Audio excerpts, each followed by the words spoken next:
Okay. काल आपण मला वाटतं 47 नंबर लास्ट बघितलं होतं. बरोबर. बरं, काही सिलेक्टेड आपण बघतोय हे नव्या ऑप्टिक्स मधले MCQs. त्याच्यामध्ये आता आपण 56 नंबर बघतोय. हम्म? काय सांगितलं बघा 56 मध्ये. When an unpolarized light of intensity I0 is incident on a polarizing sheet, the intensity of light which does not get transmitted is. ठीक आहे. बघा पुन्हा. When an unpolarized light of intensity I0 is incident on a polarizing sheet, then intensity which is not transmitted is. ह्याच्यामध्ये पहिल्यांदा intensity which is transmitted आपल्याला करावं लागेल. बरोबर. बरं, ह्याच्यामध्ये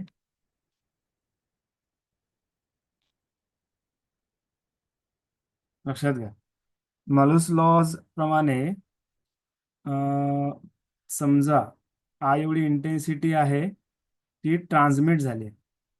ठीक आहे. ट्रान्समिट झाली म्हणजे काय? म्हणजे समजा हा अनपोलराइज लाईट आहे. त्याची इंटेन्सिटी समजा I0 आहे आणि इथे आपण पोलरायझर कनेक्ट केलाय. ओके. आणि त्याची जी इंटेन्सिटी बाहेर पडली आहे, जनरली ती इंटेन्सिटी जर इन जनरल त्याची इंटेन्सिटी ही हाफ पकडली जाते. इन जनरल त्याची इंटेन्सिटी पकडली जाते I=I0/2.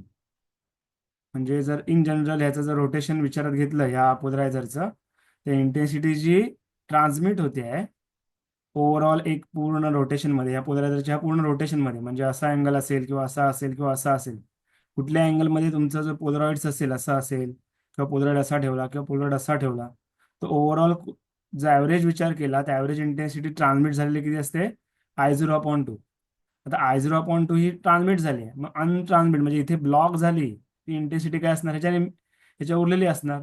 म्हणजे total intensity which is not transmitted will be what? I0 - I0/2. बरोबर. मग I0 - I0/2 म्हणजे काय? एकातनं हाफ गेला तर राहिला हाफ, म्हणजे एवढी अनट्रान्समिटेड झाली. म्हणजे क्वेश्चन काय विचारलं समजला ना? जर इथे पोलरायझर इथे लावलाय आणि मग इंटेन्सिटी इथे किती ट्रान्समिट होईल ॲव्हरेज, ती इंटेन्सिटी ॲव्हरेज एवढी ट्रान्समिट होते ओरिजिनल इंटेन्सिटीच्या हाफ. मग किती अनट्रान्समिट राहिली म्हणजे किती नाही ट्रान्समिट झाली, तर ते किती असणार? उरलेली हाफ. आन्सर काय येणार तुमचा इथे? I0/2. ठीक आहे. इन जनरल ॲव्हरेज व्हॅल्यू काय घ्यायची ट्रान्समिटेड इंटेन्सिटीची? Half of the original intensity ही ट्रान्समिट होते ॲव्हरेज व्हॅल्यू. मग हाफ ऑफ द ओरिजिनल ती अनट्रान्समिट राहिली, कारण एकातला अर्धा भाग जर ट्रान्समिट झाला तर उरलेला अर्धा भाग अनट्रान्समिट राहिला. ओके. पुढे नेक्स्ट आहे ते म्हणजे क्वेश्चन नंबर 46. 46 बघूया आपण. ठीक आहे.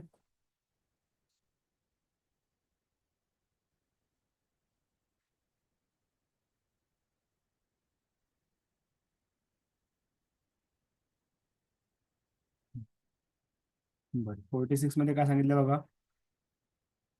In Young's double slit experiment, the intensities are 2 points for the path difference λ/4 and λ/3 are I1 and I2.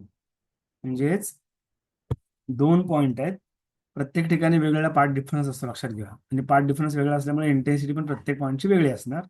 मग त्याने काय विचारलंय? If I0 denotes the intensity produce by each one of the individual slits, then I1 + I2 divided by I0 is how much? पुन्हा सांगतो बघा, समजून सांगतो मी तुम्हाला. इथे समजा इथे यंग्स डबल स्लिट एक्सपेरिमेंट म्हणजे इथे 2 स्लिट आहेत. ओके. ही S1 आहे आणि ही S2 आहे आणि स्क्रीन आहे. ठीक आहे. तर 2 पॉईंट घेतले, इथे एक पॉईंट घेतला आणि इथे एक पॉईंट घेतला समजा. तर इथे जो पार्ट डिफरन्स आहे, म्हणजे इथे ह्या वेव्स येईपर्यंत, इथून आणि इथून इंटरफेअर होईपर्यंत जो पार्ट डिफरन्स आहे, तर पहिल्या पॉईंटसाठी किती दिलाय त्यांनी? λ/4 दिलाय. म्हणजे इथे समजा λ/4 आहे. आणि दुसरा पॉईंट एक घेतले त्यांनी, 2 पॉईंट घेतलेत ना त्यांनी, 2 पॉईंट घेतले. मग दुसऱ्या पॉईंटच्या ठिकाणी तोच पार्ट डिफरन्स किती आहे? या ठिकाणी λ/3 एवढा पार्ट डिफरन्स आहे. फक्त जनरल माहिती दिलेली आहे. ठीक आहे. मग इथे जी इंटेन्सिटी आहे ती किती आहे? I1. इथे इंटेन्सिटी किती घेतली आहे, I1, आणि इथे इंटेन्सिटी किती आहे, I2 एवढी इंटेन्सिटी. आणि I0 ही जी इंटेन्सिटी आहे ना, I0 denotes the intensity produced by each one of the wave slit, each one of the individual slit. म्हणजेच जर ह्या समजा ही स्लिट ब्लॉक केली, तर ह्या स्लिटमुळे इंटेन्सिटी किती आहे, I0 आहे. किंवा ही स्लिट ब्लॉक केली आणि ही अलाव केली, तर ह्या स्लिटमुळे सुद्धा ह्या दोन्ही ठिकाणी इंटेन्सिटी किती आहे, I0. म्हणजे I0 is the intensity when one of the slit is used, and when both slits are used, the intensities at two different points are I1 and I2. म्हणजे दोन्ही स्लिट जेव्हा वापरतायत तेव्हा इंटेन्सिटी इथे I1 आहे, इथे I2 आहे. आणि I0 कोणती इंटेन्सिटी आहे, जेव्हा दोघांपैकी एक स्लिट आपण वापरतोय, एक ब्लॉक केल्याने एकच इंटेन्सिटी, एकच स्लिट मधून लाईट जाते, तेव्हा I0 एवढी इंटेन्सिटी, त्याला आपण मॅक्झिमम इंटेन्सिटी म्हणू. मग त्यांनी काय विचारलंय, I1 plus I2 divide by I0 किती येणार, I1 plus I2 divide by I0 हे किती, हे आपल्याला क्वेश्चन मार्क दिलाय. ठीक आहे, तर तुम्हाला मी हे सोल्युशन थ्रू दाखवतो. इथे नंबर आहे 46 ना, नीट समजून घ्या.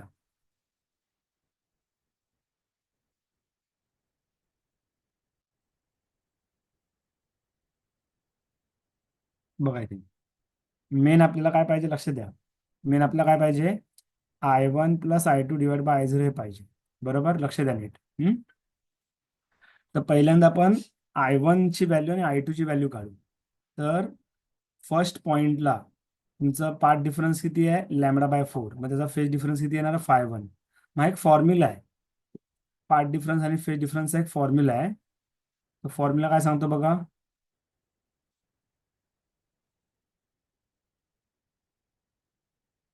हा फॉर्म्युला दिलाय बघा त्यांनी.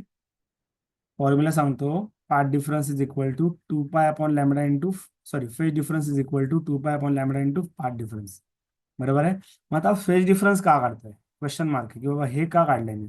कारण मला इंटेन्सिटीचा हा फॉर्म्युला यूज करायचा, जनरल फॉर्म्युला बघा इंटेन्सिटीचा. ठीक आहे, काय फॉर्म्युला आहे, I1 is equal to 2I0 I1 plus cos 5:1. मग इथे 5:1 ची रिक्वायरमेंट आहे. I0 म्हणजे ओरिजिनल इंटेन्सिटी आणि I1 म्हणजे पार्ट डिफरन्स इन्क्लूड करून इंटेन्सिटी. मग आता जर 5:1 एवढा फेज डिफरन्स असेल, तर इंटेन्सिटी I1 आणि I0 रिलेशन मिळेल. पण आपल्याला फेज डिफरन्स दिलाय का, नाही, आपल्याला पार्ट डिफरन्स दिलाय. पण फेज डिफरन्स, पार्ट डिफरन्स वरून आपण हा फेज डिफरन्स काढू शकतो using this formula. Phi is equal to 2 pi upon lambda into delta L. मग फर्स्ट पॉईंट जो आहे तिकडे पार्ट डिफरन्स किती घेतलाय, λ/4 घेतलाय. माझा फेज डिफरन्स काय होईल, हा लॅमडा लॅमडा कॅन्सल झाला, 2 1 जा 2, 2 2 जा 4, म्हणजे फेज डिफरन्स किती आला, π/2 रेडियन. सिमिलरली सेकंड पॉईंट साठी फेज डिफरन्स किती आला, 2 π/3 रेडियन. सेम असं करून बघा, आपण जर वापरला formula, φ2 is equal to 2 pi upon lambda, आणि फेज डिफरन्स यांनी किती घेतलाय, तो λ/2 घेतलाय फेज डिफरन्स. सॉरी, λ/2 नाही घेतलाय तो, माझ्या मते, एक मिनिट हा, किती घेतलाय त्यांनी तो फेज डिफरन्स, λ/3 घेतला बघा, इथे दिले बघा, λ/3. ठीक आहे, मग λ/3 जर असेल तर इथे मी 3 पकडणार. मग लॅमडा लॅमडा कॅन्सल, म्हणजे काय राहिलं, 2 π/3. म्हणजे सेकंड पॉईंट साठी फेज डिफरन्स आला 2 π/3. मग त्याचे इंटेन्सिटीचं रिलेशन फॉर्म्युला सेम आहे बघा, I2 is equal to 2I0 1 plus cos 5:2. मग 5:2 च्या व्हॅल्यूवरून आपण I2 ची व्हॅल्यू काढली, 1 - cos 2 π/3 म्हणजे हाफ. लक्षात घ्या, 2 π/3 म्हणजे हाफ येणार, cos 2 π/3 इज हाफ. ओके, मग cos 2 π/3 हाफ झाल्यामुळे 1 - हाफ, इथे दिले बघा, -हाफ. मग 1 - हाफ हाफ राहिला. मग हा 2 कॅन्सल झाल्यामुळे I0 राहिला. म्हणजे I2 ची व्हॅल्यू मिळाली I0, आणि I1 ची व्हॅल्यू मिळाली 2I0. त्या व्हॅल्यू ते पुट केल्या, 2I0 आणि I0. बरोबर, मग 2I0 प्लस I0 म्हणजे किती होणार, 3I0. मग 3I0 upon I0, I0 cancel, म्हणजे राहणार किती, 3. म्हणजे तुम्हाला ही जी व्हॅल्यू विचारली होती, I1 plus I2 upon I0 ची व्हॅल्यू किती आली, 3. म्हणजे याच्यामध्ये महत्वाचं काय, तर पहिल्यांदा पार्ट डिफरन्सवरनं फेज डिफरन्स काढला, फेज डिफरन्सवरनं जनरल इंटेन्सिटी काढली. मग हा फॉर्म्युला लक्षात ठेवा तुम्ही, I is equal to 2I0 in general formula लक्षात ठेवा. म्हणजे इंटेन्सिटी किती होणार फेज डिफरन्स किंवा पार्ट डिफरन्सवरनं, तर हा फॉर्म्युला लक्षात ठेवा. ठीक आहे, समजलं काय केलं हे, लक्षात आलं काय आहे. हॅलो, लक्षात आलंय? हॅलो सर्वेश. हॅलो. हॅलो. थोडंसं रेंजचा आज माझ्याकडनं इश्यू आहे. ठीक आहे, बघू आपण, प्रयत्न तर चालू आहे आपले लेक्चरचे. ठीक आहे. रेंजचा थोडा इश्यू आहे, त्यामुळे मध्ये मध्ये मीटिंग ब्रेकडाऊन होते. पण हा पॉईंट लक्षात आला का आता जे समजवलं ते? Yes, sir. बरं, ठीक आहे. पुढे नेक्स्ट सम आपण तो बघतोय, तो म्हणजे 44 बघूया. 44.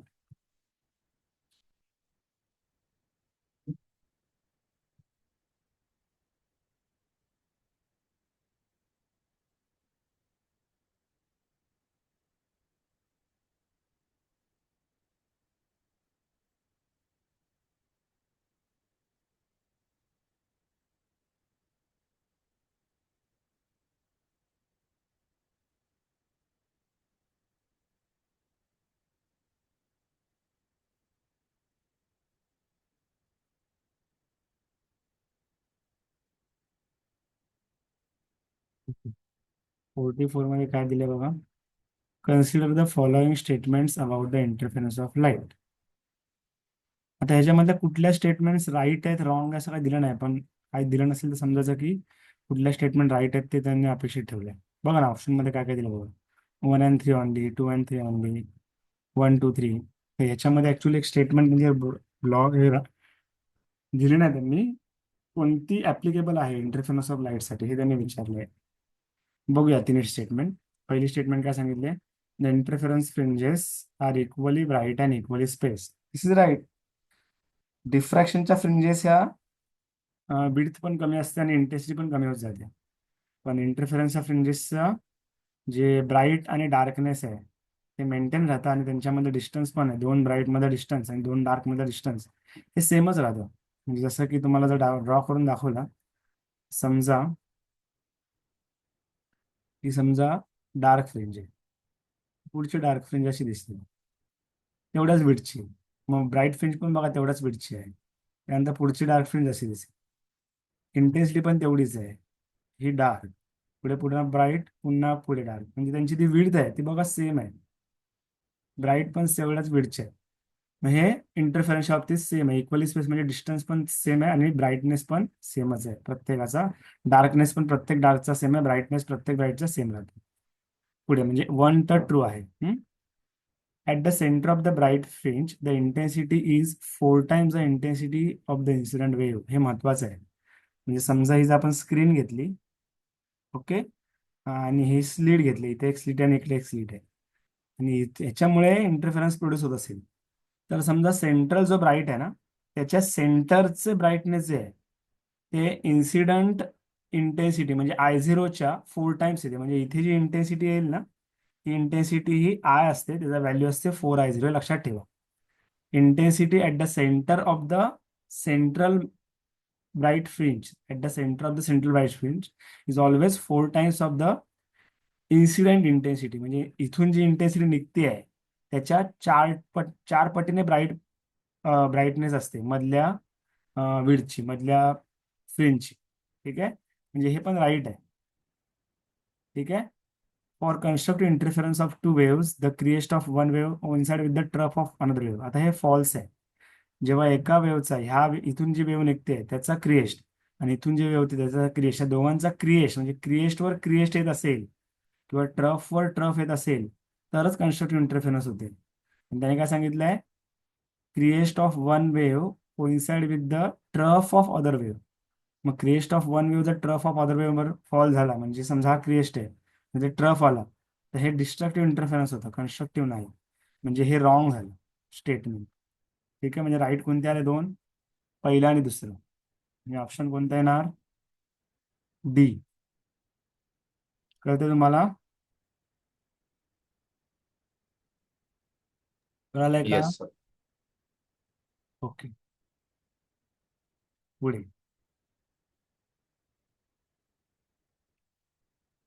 त्याच्यानंतर आपण बघूया 41 बघूया. 41. ठीक आहे. 41 मध्ये काय दिलं बघा.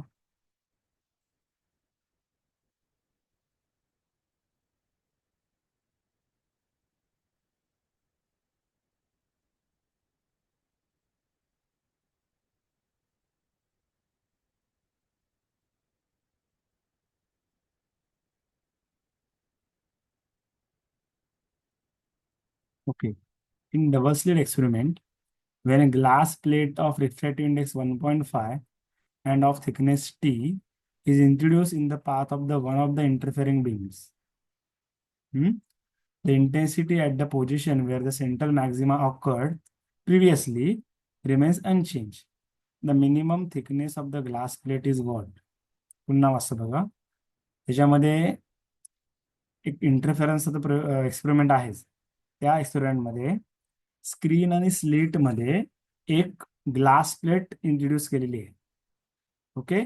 जर डायग्रामॅटिकली दाखवायचं झालं तर ही स्लीट आहे आणि स्क्रीन आहे आणि हा त्याचा पाथ आहे. ठीक आहे.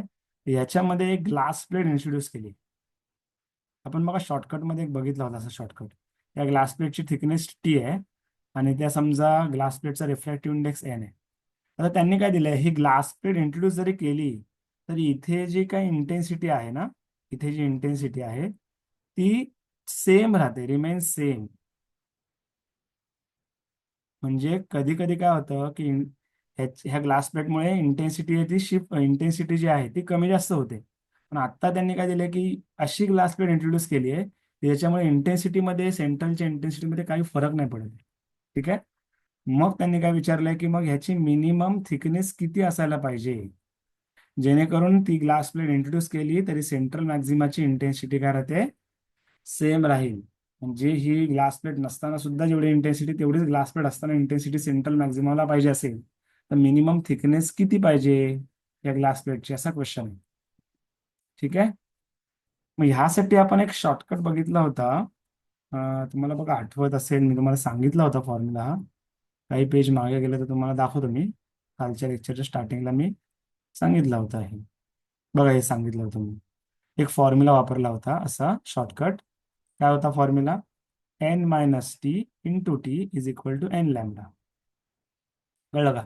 आणि एन काय आहे तर तुमचा जो सेंट्रल मॅक्झिमा जो आहे, हा सेंट्रल मॅक्झिमा हा किती पुढे वर सरकला किंवा किती खाली सरकला, हा तुमचा एन आहे. पण आपल्या इथे सेंट्रल मॅक्झिमा सरकलाय का वर किंवा खाली, सेंट्रल मॅक्झिमाची इंटेन्सिटी तेवढीच राहिली ना. म्हणजे ते एन ची व्हॅल्यू किती येणार, 1. म्हणजे तेवढाच तोच मॅक्झिमा आहे. जो जो आधी होता ग्लास प्लेट नसताना तिथेच परत सेंट्रल मॅक्झिमा आहे. त्यामुळे एन ची व्हॅल्यू किती घ्यायची, 1. बरोबर. मग एन ची व्हॅल्यू जर 1 घेतली तर मग तुम्हाला टी काढणं सोपं होईल. कारण तुम्हाला एन, स्मॉल एन ची व्हॅल्यू याची रिफ्रॅक्टिव्ह इंडेक्स दिलेली आहे. बरोबर. आपण बघूया सोल्युशन.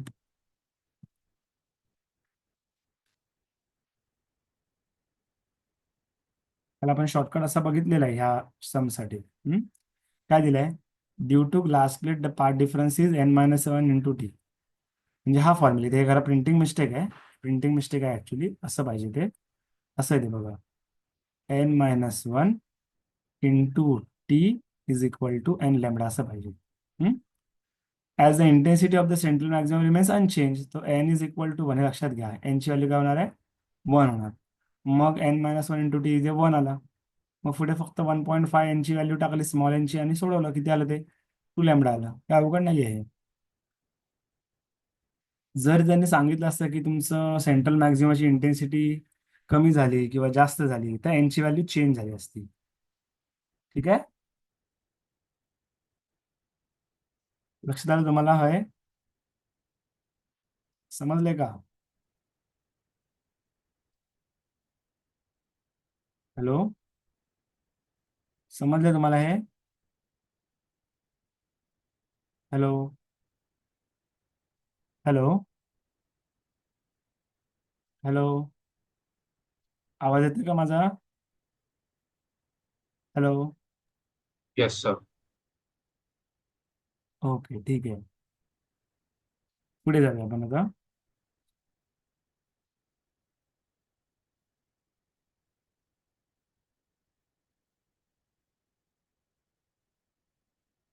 नेक्स्ट बघूया ते म्हणजे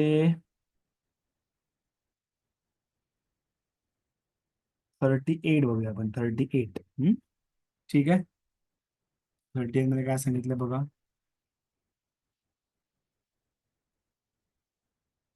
ते 39 आहे. बरं 39 पण बघा काय समजतंय का. 39 मध्ये काय दिलंय बघा. The diffraction fringes obtained by the single slit arc. Single slit are. Diffraction fringes दोन प्रकारे ऑप्टेन करू शकतो. एक सिंगल स्लिटमुळे किंवा ऑब्स्टॅकलमुळे. सिंगल स्लिटमुळे डिफ्रॅक्शन फ्रिंजेस येतात ते अनइक्वल विड्थ बट इक्वल इंटेन्सिटीचे असतात. इक्वल विड्थ आणि अनइक्वल इंटेन्सिटी असतात. इक्वल विड्थचे असतात आणि अनइक्वल विड्थ आणि अनइक्वल इंटेन्सिटी असतात. माझ्या मते ऑप्शन डी आहे. म्हणजे इंटेन्सिटी पॅटर्न जो दिसतो ना, तो साधारणतः असा दिसतो बघा. मी ड्रॉ करून देतो तुम्हाला. मध्ये सेंट्रल मॅक्झिमा, म्हणजे मॅक्झिमम लाईट. नंतर मग थोडंसं विड्थ पण कमी आणि इंटेन्सिटी पण कमी, थोडंसं अजून कमी. त्यानंतर विड्थ अजून कमी, अजून विड्थ कमी. म्हणजे इक्वल विड्थ आहे का, साईज इक्वल आहे का नाही, आणि इंटेन्सिटी पण कमी कमी होत जाते दोन्ही साईडला. ठीक आहे. असं हे तुम्हाला डिफ्रॅक्शन पॅटर्न असा दिसतो, लक्षात घ्या. मग मला सांगा, इंटेन्सिटी पण कमी कमी झाली आहे. आता तुम्हाला दाखवताना मी इंटेन्सिटी तेवढीच ठेवली, पण ऍक्च्युली इंटेन्सिटी कमी कमी फेंट होत जातं दोन्ही साईडला. सेंटरला एकदम ब्राईट असतं. आणि विड्थ पण बघा कमी कमी झाली आहे ना. ही विड्थ बघा, ही एवढी आहे, ही छोटी झाली, ही अजून छोटी झाली. म्हणजे अनइक्वल विड्थ आणि अनइक्वल इंटेन्सिटी, सिंगल स्लिटमुळे जे डिफ्रॅक्शन पॅटर्न येतं ना त्याचं. ऑप्शन काय येणार तुमचा, डी येणार. ऑप्शन तुमचा येणार डी. कळालं काय आहे, हे सिंपल होतं. ठीक आहे. पुढे आपण 38 बघतो. 38 साठी विचार करतो आपण.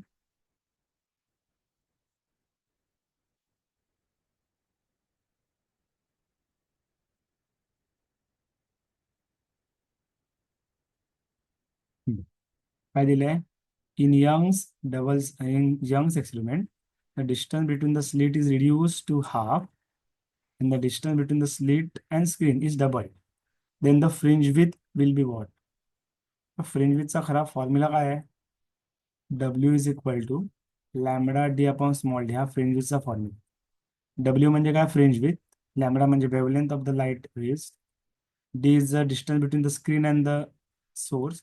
आणि small D is the distance between the two slits.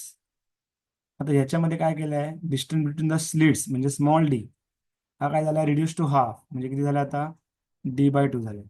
आणि distance between the slit and the screen म्हणजे कॅपिटल डी, हे किती झालं, डबल. म्हणजे आता ते डिस्टन्स डीच्या ऐवजी काय झालंय, डीच्या ऐवजी ते झालं 2D. मग डब्ल्यू जे आहे ते किती होईल, डब्ल्यू डॅश. ती व्हॅल्यू काय होणार, डबल होणार डब्ल्यूच्या, की डब्ल्यू पेक्षा हाफ होणार. नवीन फ्रिंज विथ काय असणार ते आपण बघूया. ठीक आहे, सॉल्व्ह करूया.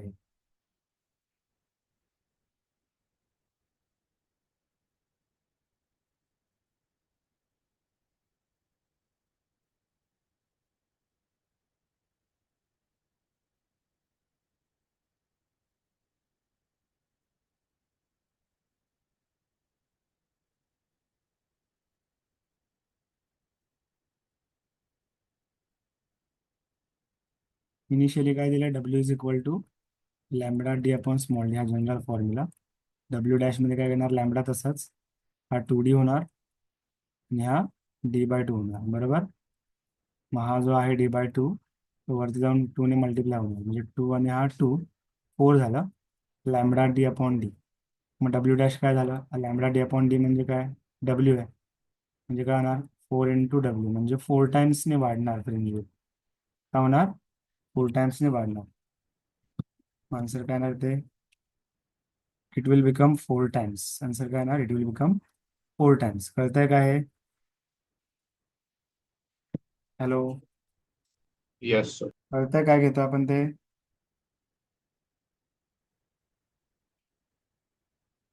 बरं, पुढे पुढे काय दिलंय बघा. 36 नंबर सांगूया आपण, बघूया.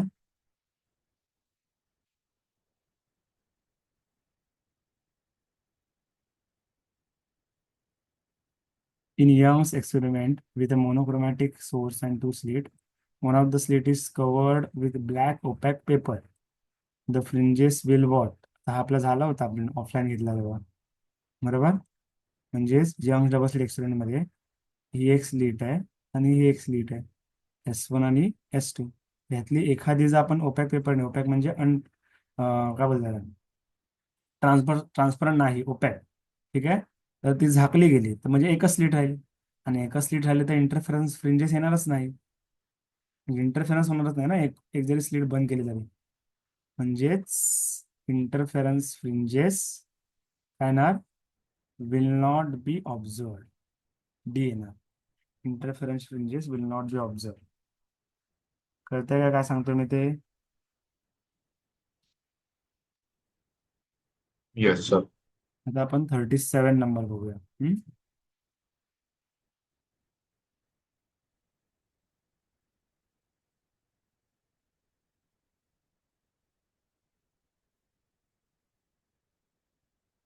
काय आहे, two coherent monochromatic light beams of intensity I and 4 आहे. कोहरंट म्हणजे काय, त्यांच्यातला फेज डिफरन्स 0 आहे. दोन बीम मधला, हा टू बीम म्हणजे दोन लाईट मधला फेज डिफरन्स 0 आहे. एकाची इंटेन्सिटी आहे आय आणि दुसऱ्याची इंटेन्सिटी आहे 4 आहे. आर सुपरपोज म्हणजे आय आणि 4 आहे इंटेन्सिटी असलेल्या दोन लाईट मिक्स झाल्या. The maximum and minimum possible intensities in the resulting beam are. एकदम सिंपल आहे. मॅक्झिमम आणि मिनिमम इंटेन्सिटीसाठी फॉर्म्युला काय वापरतो आपण, माहिती आहे तुम्हाला काय? मॅक्झिमम इंटेन्सिटी फॉर्म्युला काय वापरतो? एक मिनिट, हा 2च मिनिटं, मी लॅपटॉप चार्जिंगला लावतो, बॅटरी लो दाखवते एक.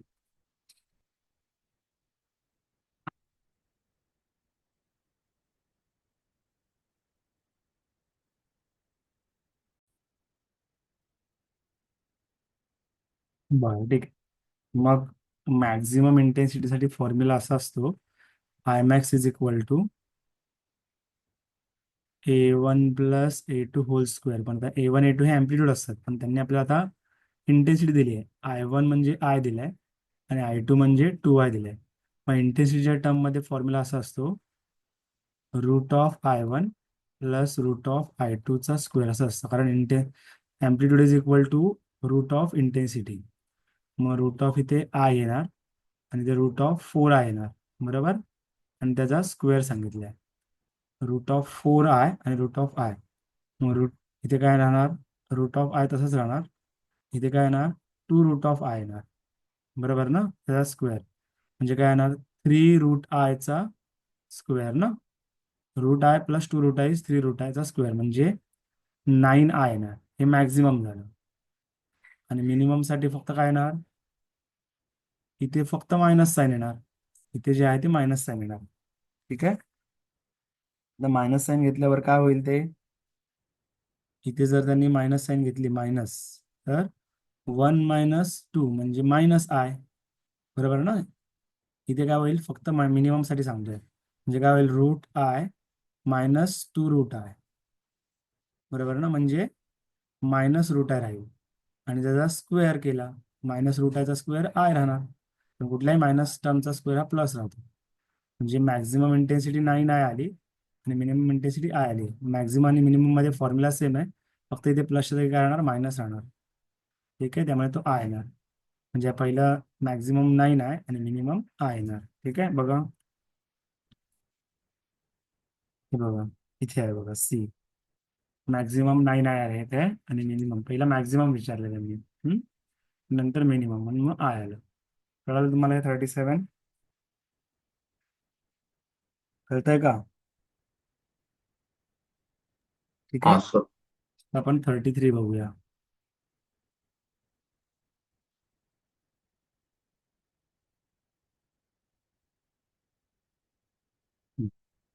Double slit experiment is emerge in a water of refractive index 1.33. म्हणजे पुन्हा बघा, एक्सपेरिमेंट इमर्जचं सम आलंय.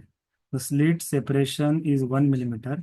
Distance between the slit and screen is 1.33 meter. The slits are illuminated by light of wavelength 6300. The fringe width is. आता हे जे काय double slit experiment आहे, समजा तो पाण्यामध्ये नाही ठेवलाय. त्यांनी दिलंय की डबल स्लिट एक्सपेरिमेंट हा पाण्यामध्ये ठेवलाय.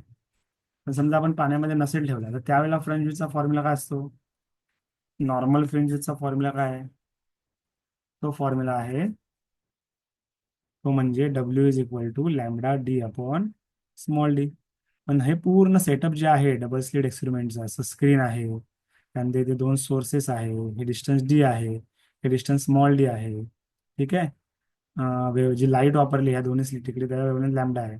हा पूर्ण सेटअप जेव्हा आपण पाण्यामध्ये ठेवतो आणि त्या पाण्याची रिफ्रॅक्टिव्ह इंडेक्स समजा एन असेल, तर मग जे फ्रिंज विथ आहे इथे जे फ्रिंजेस फॉर्म होतात त्यांची विड्थ थोडी चेंज होते. तर कितीने चेंज होते तर आपण शॉर्टकट बघितलेला आहे तो काल. W dash is equal to W upon N, हा फॉर्म्युला आपण काल बघितलेला.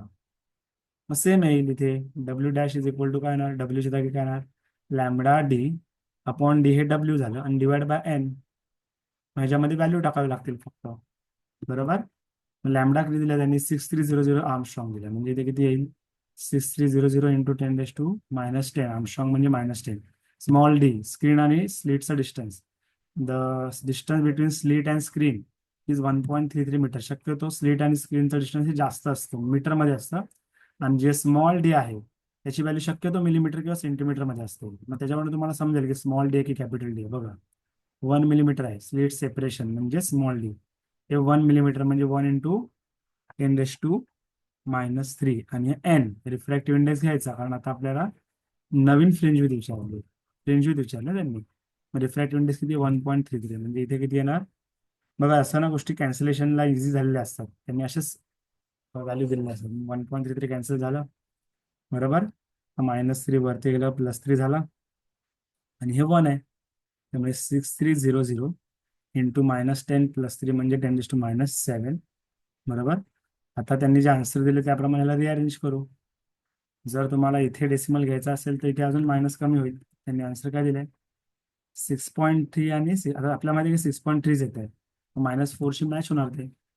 कसं काय, जर मी 3 डिजिट मागे आलो तर इथे -4 राहणार ना, -7 +3 होणार ते. मग 6.3 इंटू 10⁻⁴ येणार. ठीक आहे. सो हे झालं तुमचं आन्सर मीटरमध्ये.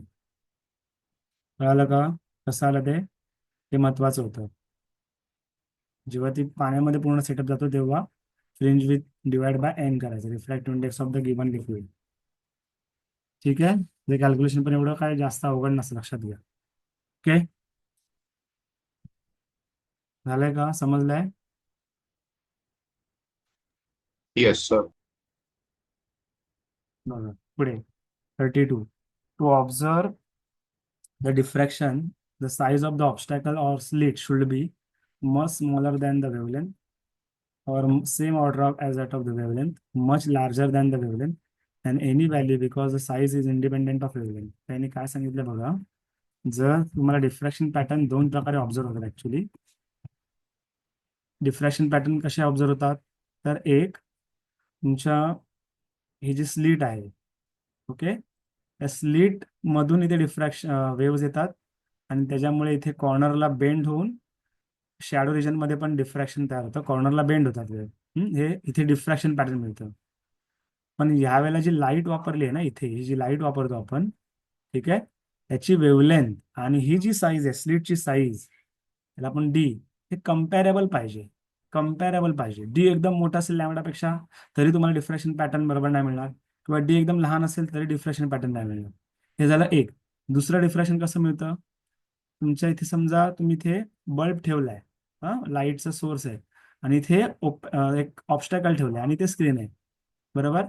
तर लाईट जी निघते ती इथे तुम्हाला शॅडो येणार ह्या साईडला, पण इथे कॉर्नरला बेंड होऊन इथे तुमच्या लाईट एंटर झाल्यामुळे इथे डिफ्लेक्शन पॅटर्न मिळतं.